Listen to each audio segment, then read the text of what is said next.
Spitsbergen lies about halfway between Norway and the North Pole. It's about a 2-hour flight from Tromsø, Norway to Longyearbyen, which is the capital of Svalbard. Svalbard is a Norwegian name. Spitsbergen is governed by Norway, but Russia has mining rights there.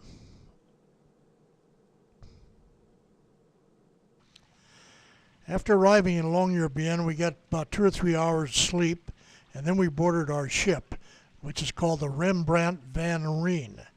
It's a 3-masted motor scooter, holds about 35 passengers and about 10 crewmen. We never did put our sails up over the whole trip. Here people are getting organized and going to their rooms.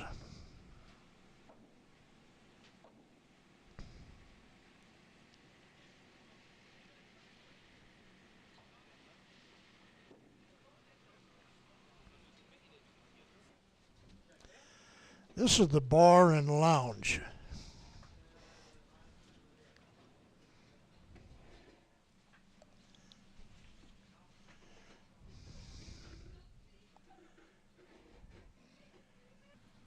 And about 3 steps down from the bar and lounge is the dining room.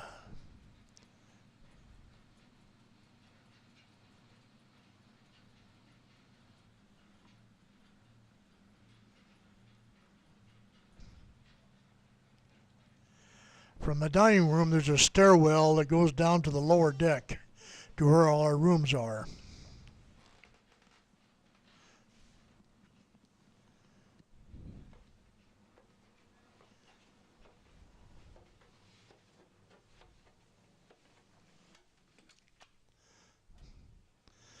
This is looking forward in the gangway, and my room is number 1 on the far left.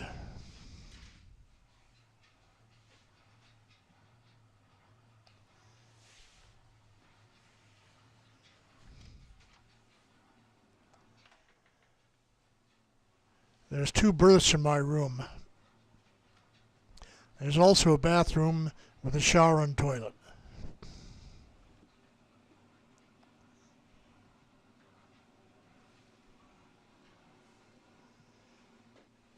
And that's me behind the camera.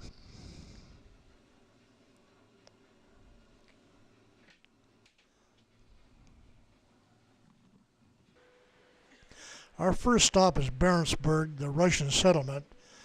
The man on the left's a crewman, and the girl on the right's a Russian tour guide.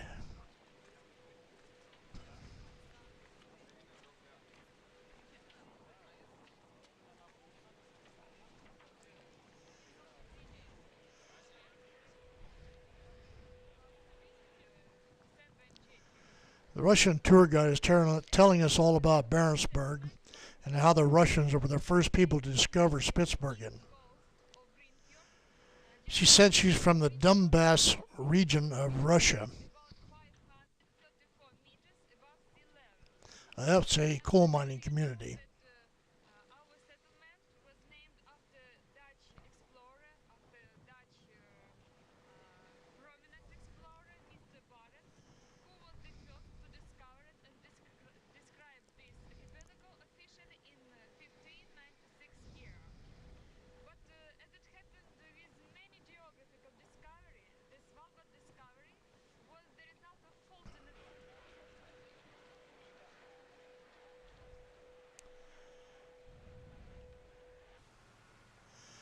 From Barentsburg, we head north up the western side of the islands to the most northern part of Spitsbergen.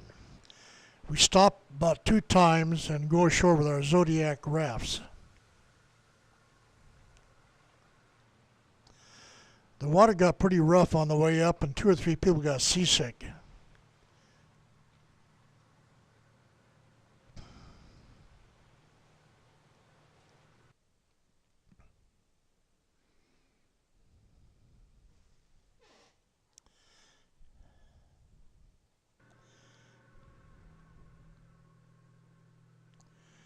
Here we're returning to the ship on a Zodiac.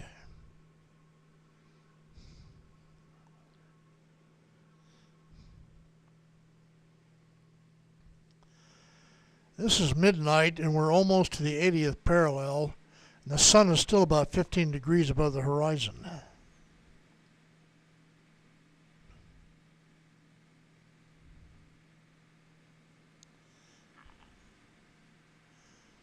We get to the 80th parallel about 2 o'clock in the morning, and then we head south again into the Magdalena Fjord.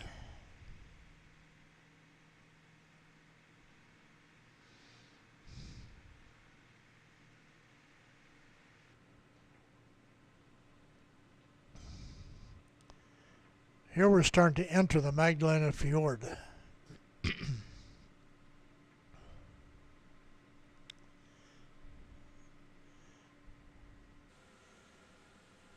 There's a lot of walrus here, but unfortunately I only saw about one or two. Every time we landed, a crewman took a high-powered rifle along just in case we encountered a polar bear. But unfortunately, we never did see a polar bear on our trip.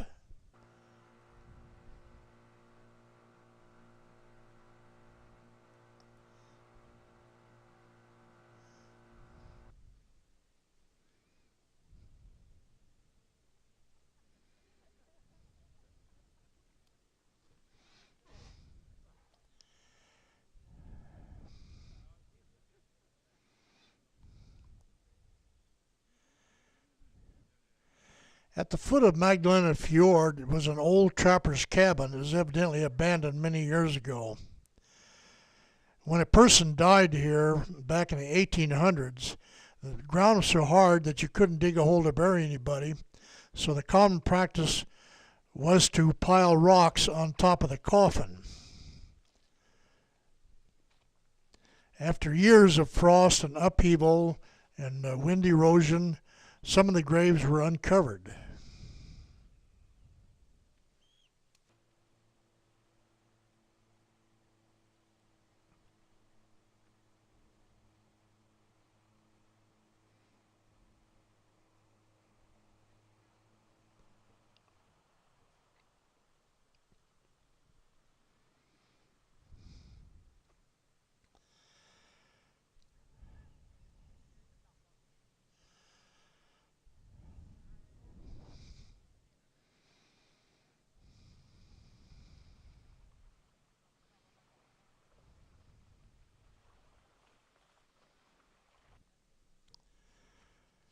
This is an old abandoned trapper's cabin.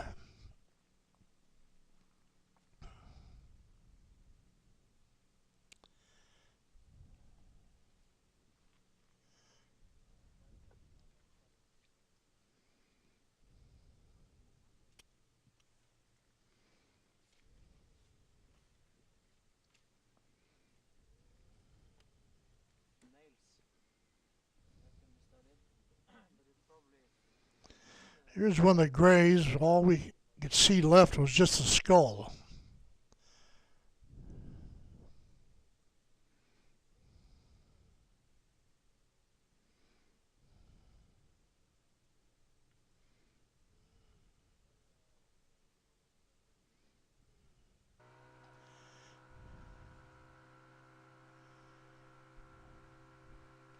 After spending about 3 hours ashore, we returned to our ship, the Rembrandt van Rijn.